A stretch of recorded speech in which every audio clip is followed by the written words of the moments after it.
To you, Pradeep Bhandari, first.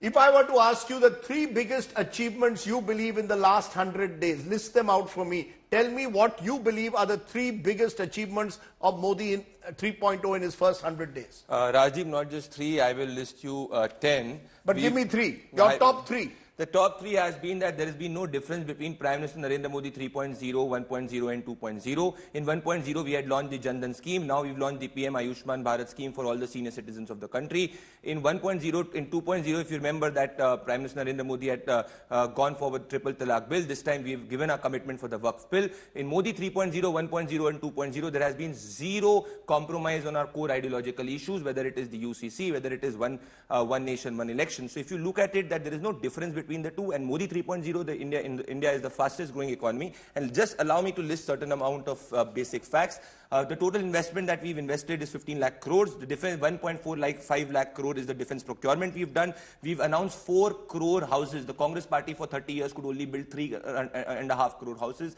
We've built 4 crore houses. We've announced 4 crore houses, built more than what Congress could do in 30 years. For agriculture, we have transferred 2 lakh crore of worth amount for the MSP for farmers. So we've taken care of farmers, we've taken care of women. So if you look at it holistically, there has been no area where the Modi government has fallen back. I'm going to come to specifics in a moment, but I'm giving all of you opening remarks. You, Supriya Shrined, here is Pradeep Bhandari talking up Modi 3.0, saying in 100 days, there's no difference between Modi 1.0 and 2.0. They're moving with the same speed, he claims. Good evening to you, to my fellow panelists and to all your viewers. I have one question to ask before I go and respond to some of the specific things that have been raised. You know, you can keep playing around with numbers. I will just explain the truth. But I have one opening remark to make, and that remark emanates from a letter that the Congress president has written to the Prime Minister of this country. In the 100 days of the Modi government, you've had BJP functionaries, ex-MLAs, ministers, sitting MLAs openly issue life threats to the leader of the opposition, Rahul Gandhi. You've had people say that his tongue should be cut and the reward will be 11 lakh. You've had ministers in the Modi government call Rahul Gandhi terrorist number 1. You've had ministers make bizarre statements. I first want to point to the issue that Mr. Kharge has raised, that these people need to be reined in. How can in a democracy, how can in a country like ours, people in governance, people in government be issuing open life threats to India's leader of opposition?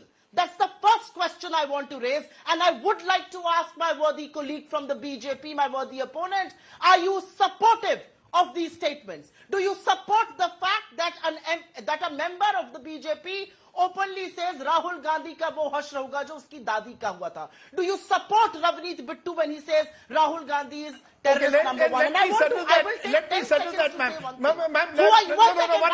One minute. We are discussing Modi 3.0, but you've raised an ma'am, you've raised an issue. Let him respond. Let him respond. You want him to respond and say, do you? No, 1 minute, ma'am. For 10 seconds. Yes. Let me speak for 10 seconds. You're wasting time. You could have given me those 10 seconds. Let me finish in those 10 seconds. Go ahead. I am only simply asking one question. आप किसको terrorist बुला रहे हैं? जिसने अपनी दादी के सीने में 32 गोलियां उतरते हुए देखी, or the person who saw his father blown up to pieces to keep this country united, or whose great-grandfather lived for 9.5 years of jails across India to win independence for this country. You dare call him a terrorist? And I'm going to take it lying down. I have one question to ask of the BJP. Are you supportive of the violent death threats being issued in a democracy? I understand your anger, but allow me to ask you. You've been a TV anchor. I want to ask that question. Okay, let me ask the question and then I will focus again on Modi 3.0. But let's answer it because it's a serious issue that she has raised. Ravneet Bittu, a union minister, says Rahul Gandhi is a terrorist. A Shiv Sena leader says, I will give 11 lakhs for his tongue to be cut.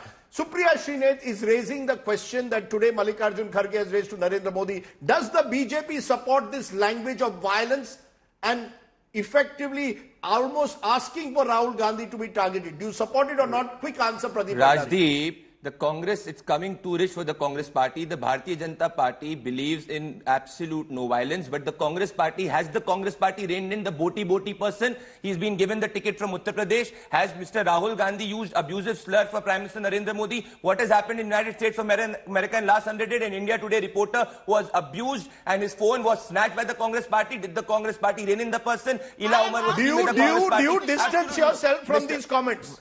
Do you distance?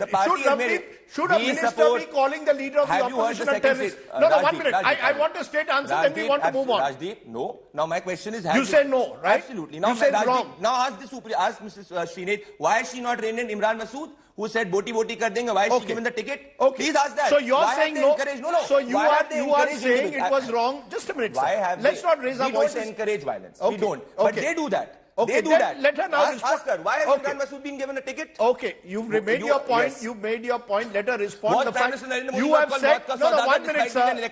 Let's Yeah. not use the fact that you're in the studio to raise your voice. Let Supriya respond. Supriya, you see, this politics of violence has shadowed our politics for a decade now. Polarization, hyper-polarization. Give me a quick response and then I'll move on to 3.0 Modi.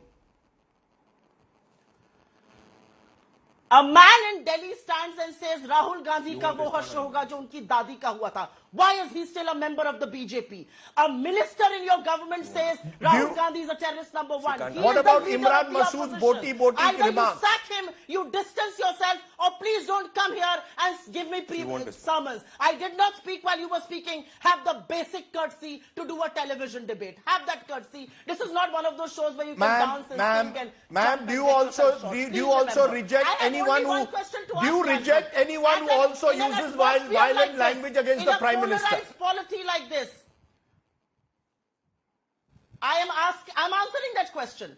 In a polarized polity like this, answer one question.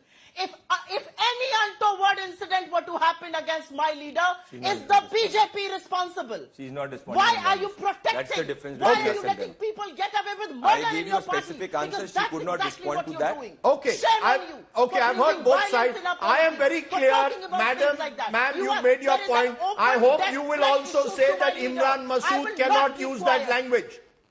The same language that Imran Masood was thought used cannot be used by Rajdeep Sardesai. I denounce it. Shame Okay, on good. him. Okay. I denounce it. That's good. I denounce it. Okay. I denounce it. He was given a criticize ticket. it. No, 1 minute. Is he willing to do that? Okay. Is he willing to say that Rajdeep Sardesai should be sacked?